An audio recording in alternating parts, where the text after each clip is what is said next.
Like there's a lot of different ways that you could promote it other than YouTube. Like you could talk to local businesses and you could get them to put up like little flyers, and even like for my movie, like I'm paying the movie theater to put previews. Like some of the movie theaters have like you call the number and you can pay to put an advertisement in, and I'm gonna put my video advertisement of the movie in after we have the first trailer done in like August, and then. But YouTube is definitely like a really big thing because like a lot of people go to YouTube. There's like videos with like 15 million, 20 million views. I mean, like if you could somehow get someone to link your video on their video that has like 15 million views, or even just a couple thousand views, people will see it. And people will like learn about your film, and people will learn about you as a filmmaker. So as an independent filmmaker, do you personally view a lot of independent films? Is that where you draw a lot of your inspiration, or is it more from like big budget Hollywood movies?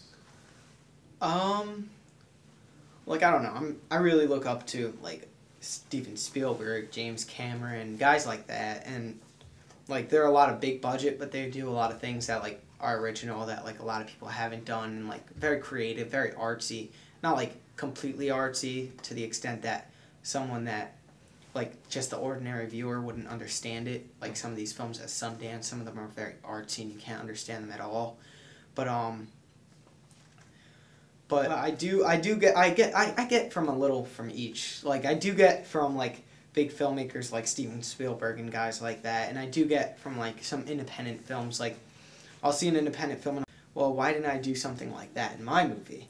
Why didn't I come up with something like that for my movie? Yeah, when your film is out on the market, like do you foresee any problems coming?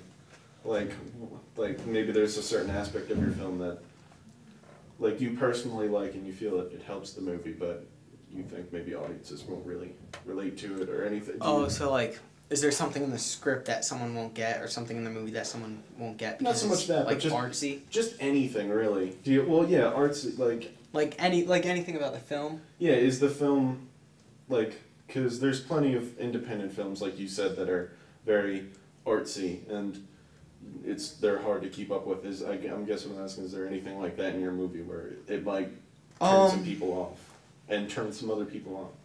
Well, I tend to think like very mainstream because like I plan on breaking into the industry very early on, and I think that if I'm gonna break into the industry, I'm gonna need to be mainstream but do it differently. So like it is taking sort of an artistic approach to it, I guess, a different approach where like it's not like everything else. So like maybe different camera angles, maybe different lighting, maybe to set a different mood, different kinds of sets to reflect the characters. Something that people really aren't used to seeing. Like my movie's kind of cliche in a way. What I did is I took an old concept by Gordon MacDonald, I think is his name.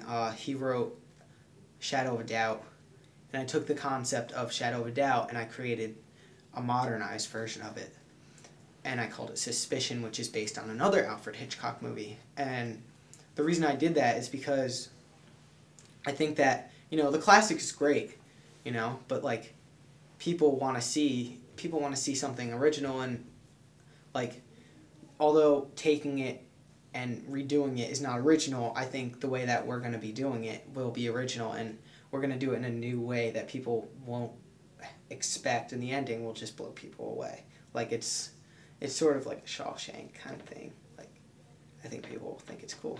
What are some of your career goals? My career goals, of course I want to go to college for film.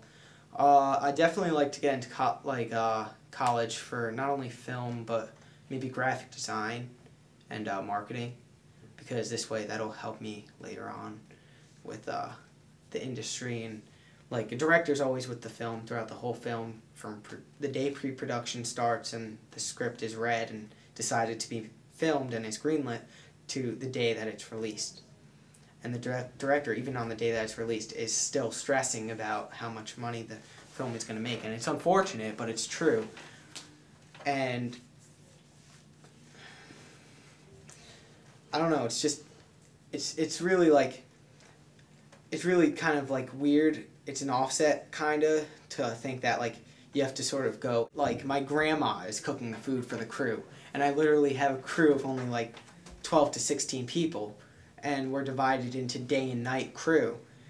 So like there might be 6 people during the day and there might be 8 people during the night, but like it's all different schedules and it's all revolving around them because we don't have money to pay them.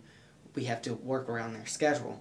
So that's a little more difficult. And then also the fact that they have more money that they could hire PRs, public relations reps, and they could hire like all these promotional people that like they know what they're doing. They went to college for this. They learned this and they've gone through all that. Like even if you're a student and you have the money and you give them the money for that, like you don't have to worry about that. You just have to tell them what you want and they'll do it. You don't have to do it yourself. And it takes a lot more time and effort on the director's part and on anyone that's really passionate about the film to promote it, because it's going to take a lot of time to promote. You mentioned YouTube a lot in the whole marketing aspect of Yeah. it. So do you feel that YouTube's one of the biggest places to do your marketing, and it's kind of surpassing like, you know, good old handing out flyers to go see the movie? Well, I'd say yeah, like of course like there's a lot of different ways